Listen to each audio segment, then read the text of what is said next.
Hello and welcome to this video where we will show you how to write an effective results section for your bachelor's or master thesis. In the first part of the video, we will cover the essential conceptual foundations you need to know. In the second part, we guide you on how to find the most efficient structure for your results section. In the third and final part, we present you with good examples of results sections whose structural format you can similarly apply in your own thesis. Note that you can download all the role model papers used in this video right below it. The purpose of the results section is, of course, to document the findings of your research. It's important to understand that it's usually not effective to simply list all findings in sequential order. Before you start writing the results chapter, you should therefore carefully consider what the most interesting findings are that you've discovered throughout your analysis. And yes, even if it may seem counterintuitive to you, ideally, you should focus on one central finding around which you build the story of your entire thesis. As you will soon see, while you can add and should present different results and discuss them, it's crucial to determine which findings are absolutely important and interesting and therefore belong at the beginning of your results section and which ones are less central and might be better placed in the appendix of your thesis. The ideal structure of the results chapter is as follows. Present the main findings first, followed by more specific subordinate results. This sounds relatively simple, but can be challenging in practice as there are many different ways you can structure the results section. Generally, remember this. If you're writing a quantitative thesis involving regression analysis and hypotheses, a formal structure is usually more appropriate. This is because a standard has already been established in the scientific community regarding which analyses and tests are typically conducted in quantitative studies. If you are writing a qualitative paper, then it's often more effective to structure it based on content-related factors or the key results you have achieved. Why this is the case will become more clear through the examples in the last part of this video.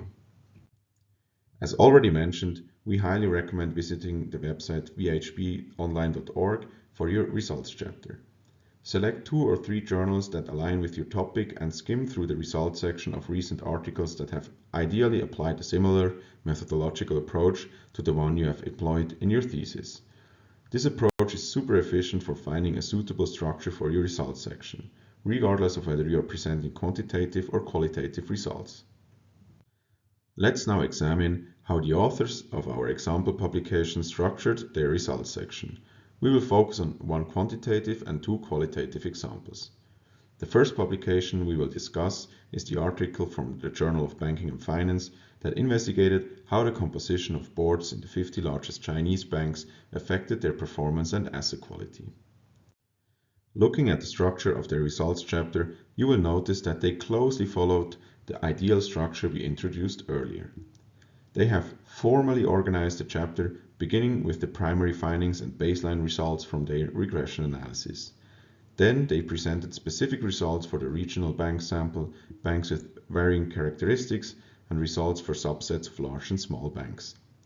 In the last section of the results chapter, they conducted a series of robustness checks and sensitivity analysis. This is a very smart thing to do, as it credibly convinces critical readers that the results remain consistent or similar, even with slight modifications in the econometric specifications of the model. The second example we are presenting is the study that investigated best practice measures of government organizations during natural disasters like Hurricane Sandy.